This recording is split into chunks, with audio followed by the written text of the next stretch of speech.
Japan की आबादी 12.5 करोड़ के आसपास है। यहाँ शिंटो और बौद्ध धर्म के लोगों की बहुलता है। जापान की कुल आबादी में लगभग 96 से 97% लोग इन्हीं समुदाय से हैं। बाकी के 3% में अन्य सभी धर्मों के लोग आते हैं। बावजूद इसके जापान में सिख धर्म अपना प्रभाव छोड़ने में सफल रहा है। जी हाँ, जापान में भी सिख हैं और जापान में भी गुरुद्वारे हैं। आज की वीडियो में मैं आपको जापान में बसे सिखों और उनके गुरुद्वारों की कहानी सुनाऊंगा। दरअसल जापान में सिख धर्म का इतिहास और समुदाय का विकास धीरे धीरे हुआ है। तमाम चुनौतियों के बावजूद शुरुआती दौर से लेकर आधुनिक समय तक सिख समुदाय ने अपनी धार्मिक और सांस्कृतिक पहचान को बनाए रखा है। जापान में सिख समुदाय मुख्य रूप से कोबे और टोक्यो शहरों में केंद्रित है।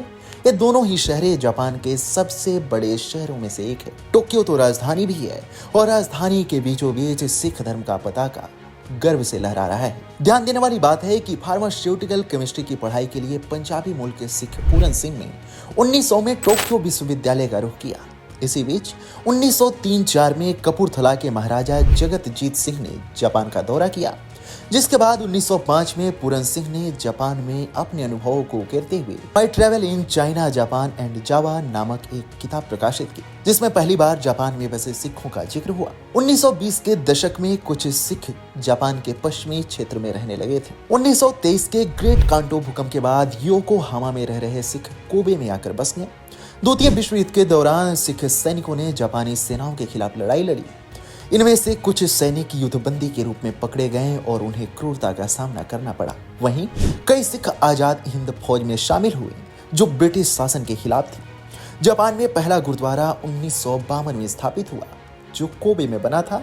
यहीं पर प्रवासियों को रखा जाता था। बाद में 1966 में इसे पूरी तरह से बदलकर गुरुद्वारे में परिवर्तित कर दिया गया। इस गुरुद्वारे का नाम गुरुद्वारा गुरु नानक दरबार साहिब है।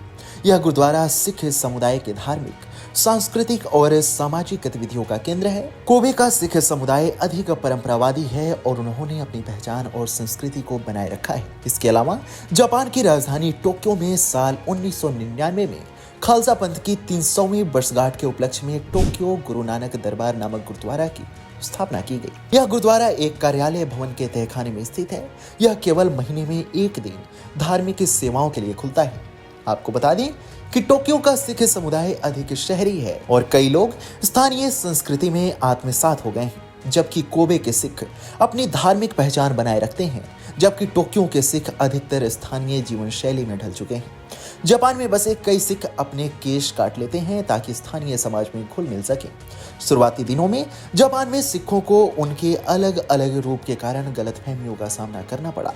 उन्हें आतंकवादी समझा जाता था। समय के साथ स्थानीय जापानी समाज ने सिख धर्म को स्वीकार किया और यहाँ तक कि लंगर सेवाओं में भाग लेने और गुरुद्वारों को दान देने लगे थे। रिपोर्ट्स बताती हैं कि जापान में आईटी क्षेत्र में काम करने वाले सिख समुदाय के लोग अपनी धार्मिक पहचान को बनाए रखते हैं, जबकि छोटे व्यवसाय में काम करने वाले सिख अक्सर अपनी परंपराओं से समझौता कर लेते हैं। आपको बता दें कि कोबे में जन्मे जापानी विद्वान तोमियो मिजोकामी ने पंजाबी भाषा और सिख धर्म पर व्यापक शोध किया।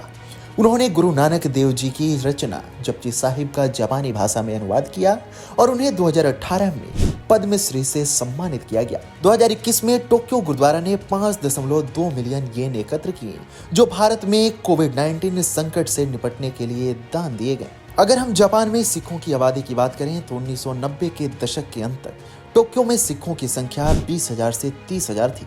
हालांकि अब यह घटकर 500 रह गई है। इनमें से 50 सिख जापानी नागरिकों से विवाहित हैं। कोबे में लगभग 40-50 सिख परिवार रहते हैं। जापान में सिखिज्म को लेकर आप क्या सोचते हैं?